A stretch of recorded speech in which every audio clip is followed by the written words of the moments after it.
everybody. Welcome back to another episode of Daily Doc Talk. I am your host, Dr. Drew Timmermans.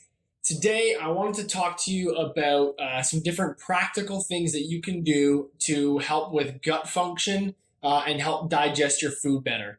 This is such an important topic because everything that we obviously eat, we need to be able to convert into usable energy. And so, there's the old saying, you are what you eat. I'd like to refine that a little bit and say you are what you absorb.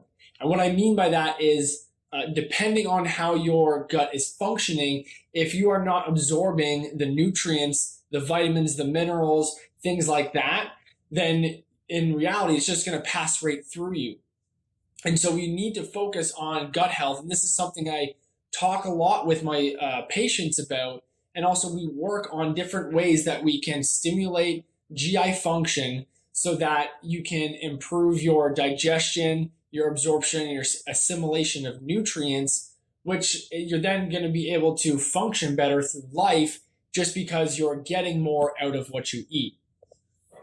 And so we kind of need to, in order to talk about this, we need to step back and look at why a lot of this GI dysfunction is occurring in the first place.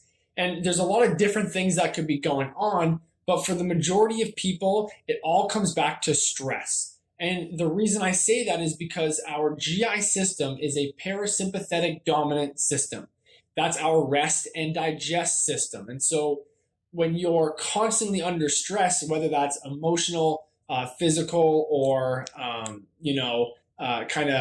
mental, emotional stress, then that's going to play out into how you're regulating your parasympathetic and your sympathetic nervous system.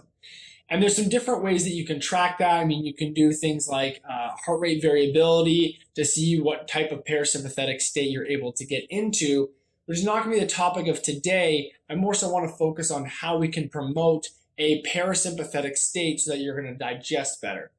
And so one of the first things is taking a look at the environment you're in and assessing whether it's a high stress or a low stress environment. So some examples of high stress environments are eating while watching TV, eating while driving or eating while working, eating in a rush, certain things like that. Low stress is obviously going to be sitting down, having a meal, whether it's by yourself or your family at a kitchen table where you're conversing and maybe, some light conversation about your day, things like that. And then obviously not while you're driving, working, or watching TV.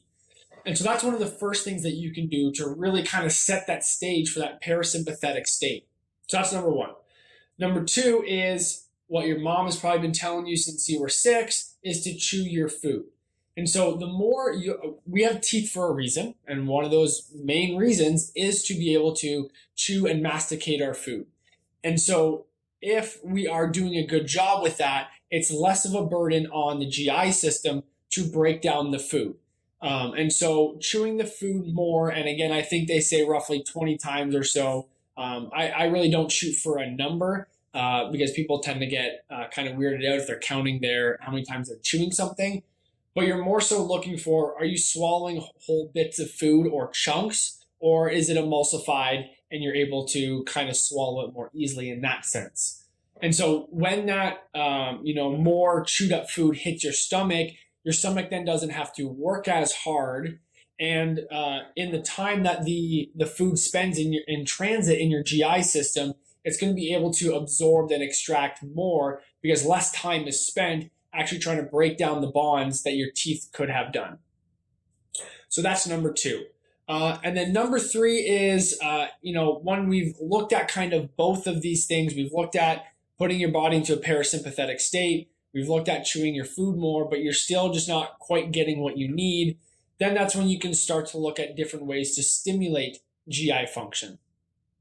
A lot of people, when they get to this stage, they jump to using like a digestive enzyme, something that is going to essentially replace or mimic either whether it's HCl, which is going to come from the actual stomach, or if it's going to be an enzyme that was normally produced in the pancreas that is then excreted into the small intestine. And so I like those in certain conditions and in certain patients when we're dealing, kind of with some overt major deficiency in those enzymes. But for most people, I'd prefer to actually stimulate their own body to produce more stomach acid and produce more enzymes from the pancreas. And one of the absolute best ways to do that is by eating or drinking anything that is bitter.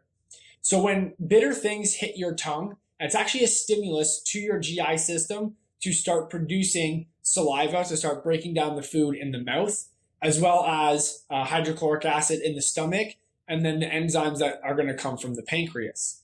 And so the easiest way that we can do that is we can use different herbs that are bitter in nature, and you can use them in an alcohol tincture. So the alcohol will extract out some of those key constituents of the herb, but it remains that really bitter property. And so when you take these bitter herbs kind of 10 to 15 minutes before you eat a meal, it's going to stimulate and prime your entire digestive tract to take the meal, when it comes, and therefore you're going to be able to digest it better. And then, so this is something that, again, is kind of a long-term game. We're looking at doing this for kind of 2-3 months before we're assessing how well it's working, things like that. And then you can also start to add in a little of the emotional aspect of it too, where you can start to train yourself that every time you're taking the tincture, you're imagining the food coming and you're creating a mental kind of psychological association with food coming. And then over time, we can wean you off, but trying to retain that kind of psychological aspect. And so as we wean you off the bitter herb tincture, you can still, hopefully with your own kind of psychological processes and thinking, is stimulate your body to actually produce more hydrochloric acid and pancreatic enzymes so you can digest and absorb your food better. So there's a wide variety of different herbs and different formulations that can achieve this goal. There's going to be different formulas that are going to work well for different people. Some of the main herbs that we typically tend to use are going to be things like yarrow, which is Achillea, Chinese skullcap, which is Scutellaria, and then also gentian is probably kind of one of the more common ones that's used in most formulas. So tying them all back together, we have 3 main things. Parasympathetic nervous system. Take a few deep breaths before you eat. Put yourself in a parasympathetic rest and digest environment and not a sympathetic go, go, go environment. So that's our first one. Our second one is making sure you're using your teeth for what they're designed for, and that's chewing your food until it is mush and then swallowing it, therefore easing the amount of work your digestive system has. After those 2 things, and you've been working on those for a while, then you can consider adding in something like a bitter herb tincture to help stimulate GI function. But again, we don't just want to jump to the bitter herb tincture without addressing the 2 foundations, which is chewing more and putting you in a parasympathetic state. So I hope that today I've instilled maybe a little bit more that you can add and apply to your life. And I appreciate you guys listening. If you could like, subscribe, and share this video and give me a comment. I'd love to hear more from you. And that is all for today. See you later, folks.